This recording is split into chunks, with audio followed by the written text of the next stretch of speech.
총구가 아버지의 뒤통수를 향했을 때 나는 숨조차 쉴 수 없었다. 어둠 속에서 보이부원의 손전등 불빛이 마당을 훑었다. 흙 묻은 군화 사이로 아버지의 무릎이 땅에 닿는 소리가 들렸다. 둔탁하게 뼈가 돌에 부딪히는 소리. 나는 장작더미 뒤에 웅크린 채 내 심장 소리가 들릴까봐 손으로 입을 틀어막았다. 손바닥에 내 숨이 뜨거웠다. 아버지 옆에는 찢긴 책이 흩어져 있었다. 검은 표지, 금색 글씨. 나는 그게 무엇인지 알았다. 그 책 때문에 우리 마을 사람들이 하나둘 사라졌다는 것도. 네 아비가 어디서 이걸 구했는지 말해라. 보이부원의 목소리가 밤 공기를 갈랐다. 아버지는 대답하지 않았다. 대신 고개를 천천히 들어 장작더미 쪽을 바라봤다. 나와 눈이 마주쳤다. 단 1초. 아버지의 눈이 말했다. 움직이지 마라. 그리고 그 눈빛이 체념으로 바뀌는 것을 나는 똑똑히 보았다. 총성이 울리기 전 아버지는 눈을 감았다. 나는 그날 밤을 평생 잊지 못한다.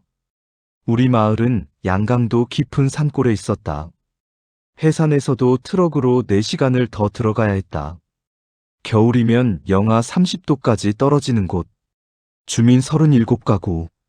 대부분 벌목장에서 일하거나 산에서 약초를 캐거나 국경 근처에서 몰래 밀수를 하며 살았다.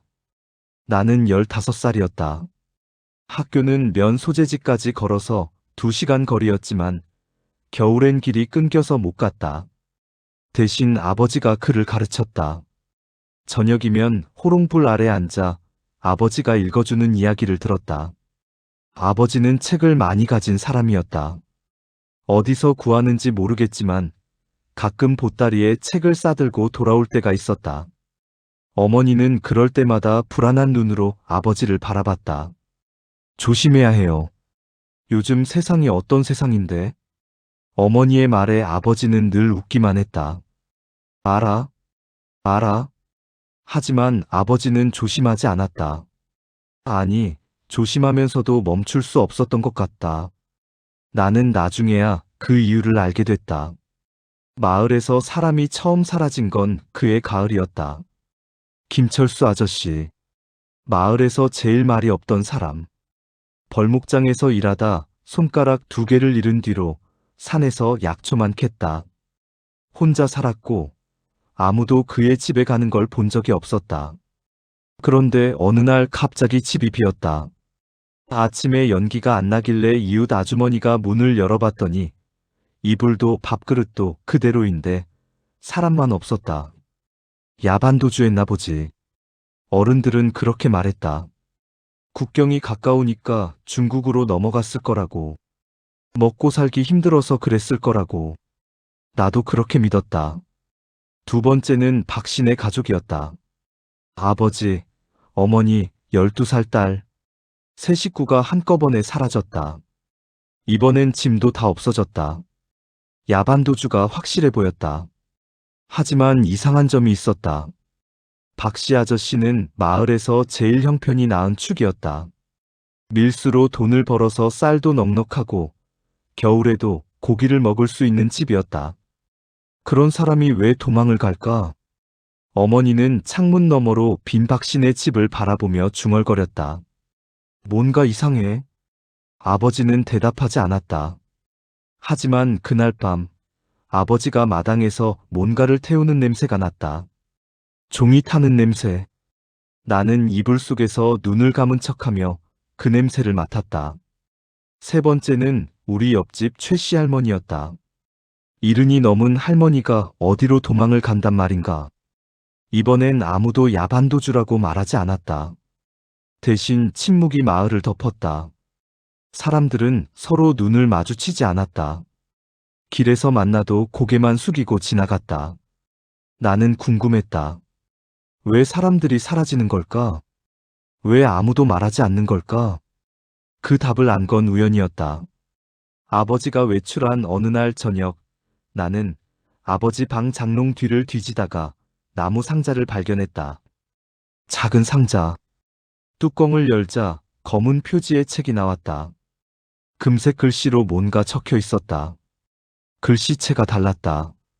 우리가 배우는 글자와 비슷하면서도 달랐다. 성경. 나는 그게 무엇인지 몰랐다. 하지만 금지된 것이라는 건 알았다. 학교에서 배웠다. 제국주의자들이 만든 미신, 인민을 마비시키는 아편. 이걸 가진 자는 반동이며 민족의 배신자라고. 내 손이 떨렸다.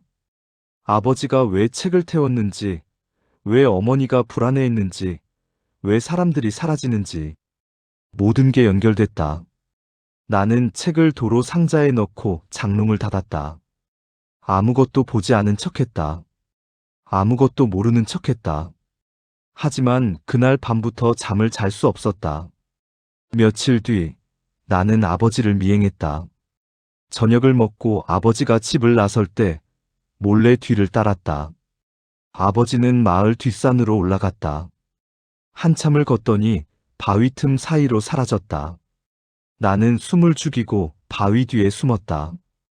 노랫소리가 들렸다. 아니, 노래 같지만 노래가 아니었다. 읊조리는 소리.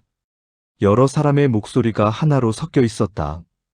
나는 바위 틈으로 고개를 내밀었다. 동굴이었다. 안에 호롱불이 켜져 있었고 열댓 명의 사람들이 둥글게 앉아 있었다. 모두 고개를 숙이고 있었다. 그 가운데 아버지가 있었다. 아버지 손에는 그 검은 책이 들려 있었다. 나는 뒤로 물러났다. 발밑에서 나뭇가지가 부러졌다. 소리가 났다. 동굴 안이 조용해졌다. 누구야? 아버지의 목소리였다. 나는 대답하지 못했다. 몸이 굳어버렸다. 아버지가 동굴 밖으로 나왔다. 나를 보았다. 아버지의 얼굴이 창백해졌다. 명수야. 나는 도망쳤다. 미친 듯이 산을 내려왔다. 뒤에서 아버지가 부르는 소리가 들렸지만 멈추지 않았다. 집에 도착해서 이불을 뒤집어 쓰고 떨었다. 한참을 그러고 있으니 아버지가 방문을 열었다. 명수야, 이야기 좀 하자. 나는 대답하지 않았다. 아버지가 내 옆에 앉았다. 한참을 침묵하다가 입을 열었다. 무서웠지? 알아. 하지만 우리가 하는 건 나쁜 게 아니야. 나쁜 거예요. 내 목소리가 갈라졌다. 학교에서 배웠어요. 그건 미신이고 반동이라고. 그걸 가지면 끌려간다고. 그래, 끌려가. 그래서 숨기는 거야. 아버지의 목소리는 담담했다. 두려움이 없었다. 아니, 두려움을 넘어선 것 같았다. 아버지, 왜 그래요? 왜 위험한 걸 해요? 우리 가족은 어떻게 되는 건데요? 나는 울었다. 아버지가 내 어깨를 잡았다. 명수야, 나도 무서워. 하지만 어떤 것들은 목숨보다 중요해. 넌 아직 모르겠지만 언젠가 알게 될 거야. 나는 이해할 수 없었다. 목숨보다 중요한 게 뭐가 있단 말인가? 책 한 권이 가족보다 중요하단 말인가? 아무한테도 말하면 안 돼. 알겠지? 아버지의 눈이 나를 똑바로 바라봤다. 나는 고개를 끄덕였다. 하지만 마음속으로는 결심했다. 아버지를 말려야 한다고. 이대로 두면 우리 가족도 사라질 거라고. 그래서 나는 최악의 선택을 했다. 이틀 뒤 나는 면 소재지 인민반장을 찾아갔다. 우리 아버지가요. 나는 말하다 멈췄다. 인민반장 뒤에 누군가 서 있었다. 보이부 마크가 달린 옷. 차가운 눈. 말해봐. 네 아버지가 뭘 했는데? 그 순간 나는 깨달았다. 내가 무슨 짓을 하려 했는지. 하지만 이미 늦었다. 내 침묵이 대답이었다. 보이부원이 웃었다. 고맙다, 꼬마야. 내 덕분에 일이 쉬워졌어. 그날 밤 보이부원들이 우리 집에 왔다. 나는 부엌에서 설거지를 하고 있었다. 어머니는 방에서 바느질을 하고 있었고 아버지는 마당에서 장작을 패고 있었다. 평범한 저녁이었다. 평범해야 했다. 군화 소리가 먼저 들렸다. 여러 명이 걷는 소리. 규칙적이고 무거운 발소리. 내 손에서 밥그릇이 미끄러져 깨졌다. 소리에 어머니가 방에서 나왔다. 명수야, 왜 그래? 어머니의 말이 끊겼다. 마당 쪽에서 소리가 났다. 아버지의 신음소리. 그리고 뭔가 쓰러지는 소리. 움직이지 마. 고함이 울렸다. 나와 어머니는 그 자리에 얼어붙었다. 문이 벌컥 열리고 손전등 불빛이 쏟아졌다. 눈이 부셔서 앞이 보이지 않았다. 누군가 어머니를 밀쳤다. 어머니가 벽에 부딪히며 비명을 질렀다. 어머니, 내가 달려가려 했지만 뒤통수에 뭔가 딱딱한 게 닿았다. 총구였다. 꼼짝 마, 새끼야. 나는 움직일 수 없었다. 땀이 등을 타고 흘렀다.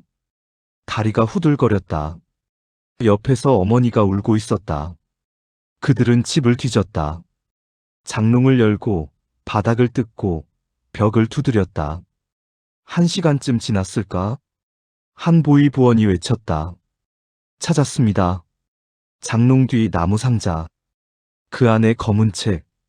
아버지가 그렇게 숨기려 했던 것. 내가 며칠 전 봤던 바로 그것. 그들은 아버지를 마당으로 끌고 나갔다. 나와 어머니도 끌려나갔다. 밤 공기가 차가웠다.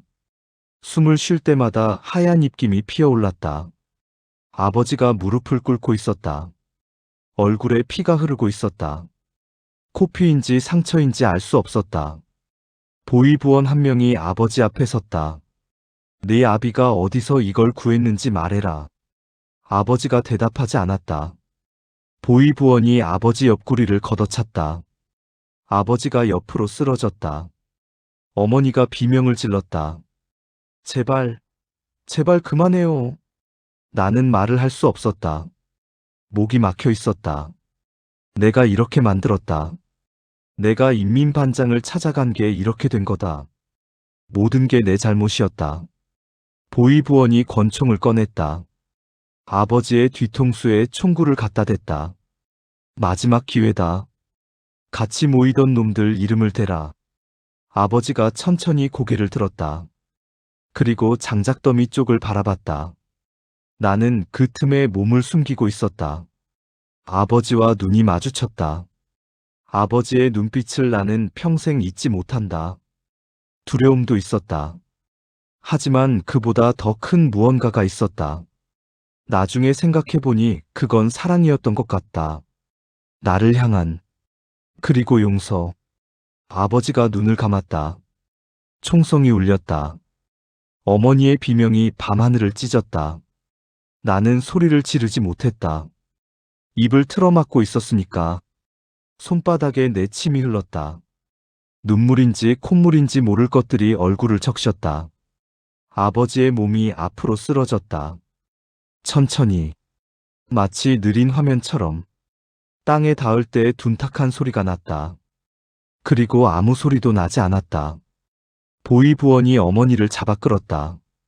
인연도 데려가. 어머니가 발버둥 쳤다. 하지만 소용없었다. 2명이 양쪽에서 팔을 잡고 끌고 갔다. 어머니가 나를 찾았다. 명수야, 명수야. 나는 대답하지 못했다. 장작더미 뒤에 숨어 떨고만 있었다. 어머니의 목소리가 점점 멀어졌다. 그리고 사라졌다. 나는 새벽까지 그 자리에 있었다. 움직일 수가 없었다. 아버지의 시체가 마당에 누워 있었다. 피가 흙에 스며들었다. 차가운 바람이 불었다.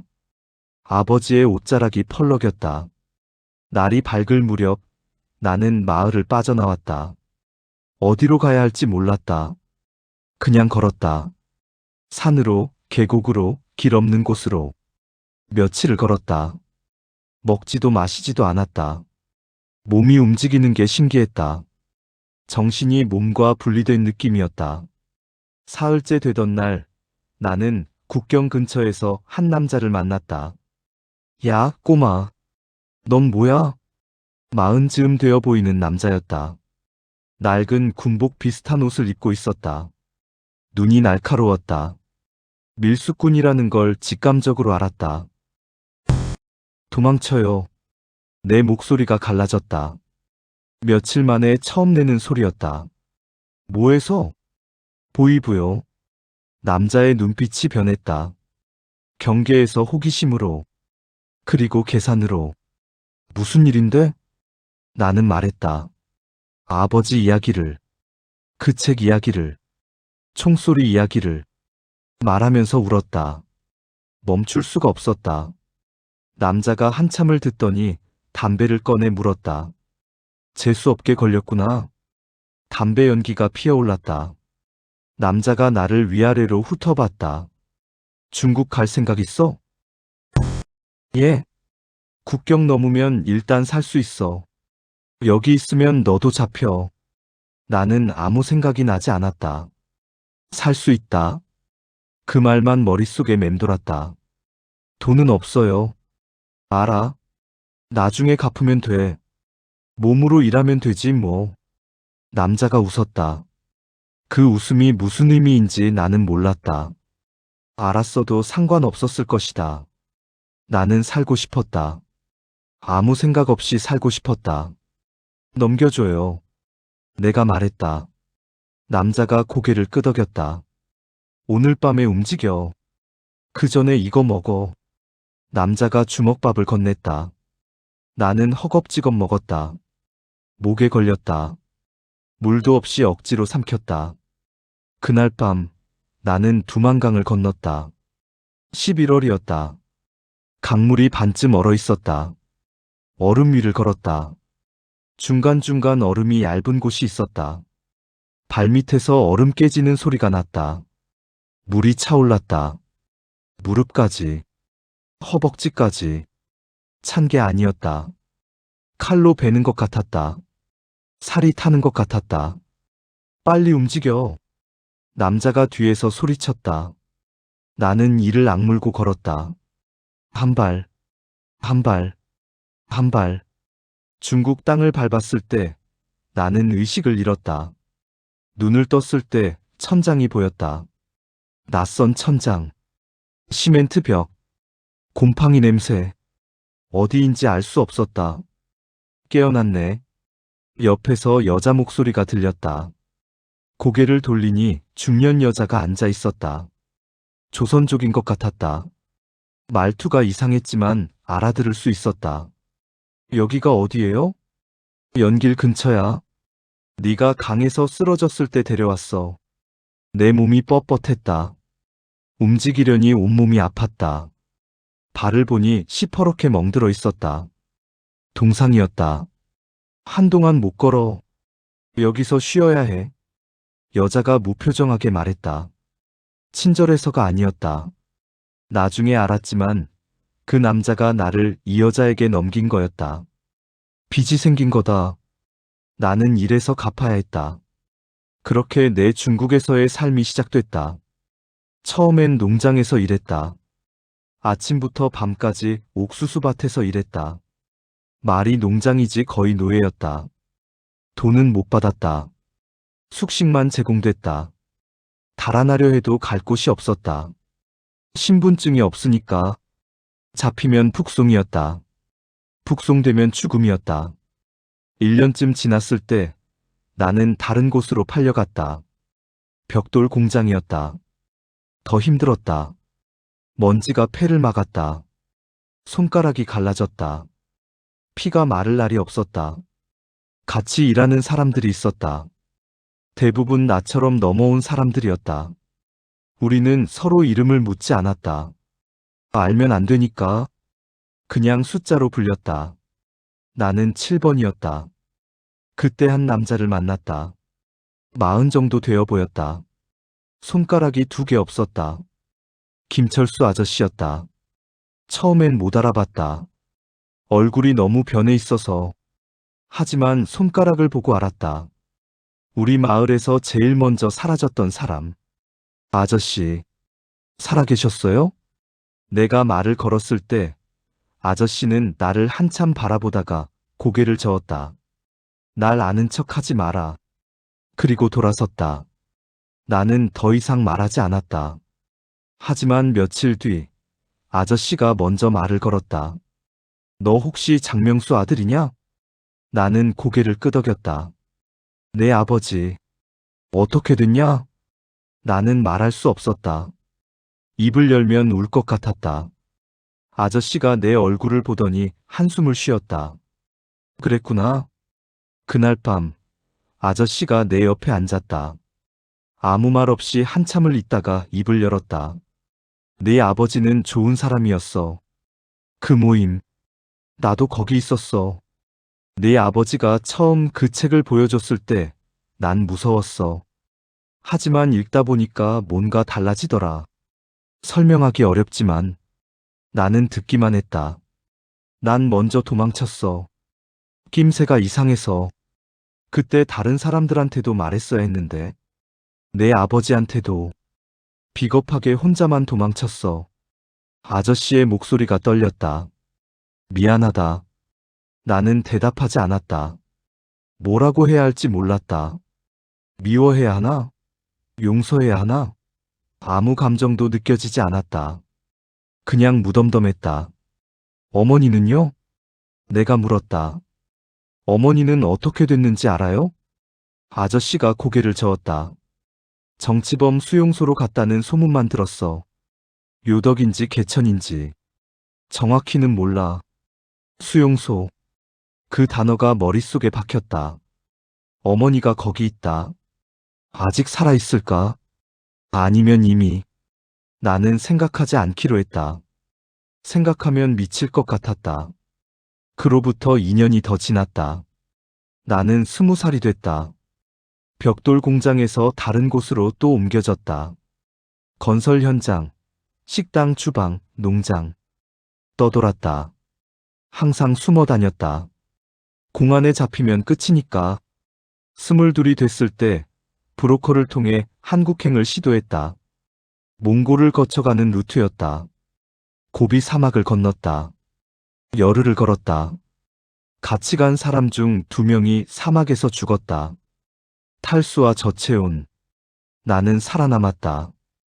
왜 살아남았는지 모르겠다. 운이라고 해야 할까? 한국에 도착한 건 그해 겨울이었다. 하나원에서 3개월을 보냈다. 교육을 받고 조사를 받고 정착금을 받았다. 모든 게 낯설었다. 밥이 넘쳐났다. 물이 따뜻했다. 사람들이 웃고 있었다. 나는 적응할 수 없었다. 지금은 서울 외곽 작은 공장에서 일한다. 혼자 산다. 친구도 없고 연인도 없다. 교회에 다니지 않는다. 그 책 때문에 아버지가 죽었으니까. 그 믿음 때문에 어머니를 잃었으니까. 하지만 가끔, 아주 가끔, 아버지가 읽어주던 구절이 떠오를 때가 있다. 두려워하지 말라. 아버지가 그날 밤 동굴에서 읽던 말이다. 나는 두렵다. 여전히 두렵다. 밤마다 악몽을 꾼다. 총소리가 들린다. 어머니의 비명이 들린다. 땀에 젖어 깨어난다. 내가 인민반장을 찾아가지 않았다면 어땠을까? 그 생각을 수천 번은 했다. 아버지가 살았을까? 어머니를 지킬 수 있었을까? 아니면 어차피 끝은 같았을까? 모르겠다. 대답은 없다. 엔딩 여운. 어젯밤에도 꿈을 꿨다. 아버지가 나를 바라보고 있었다. 장작더미 뒤에 숨은 15살의 나를. 아버지의 눈이 말했다.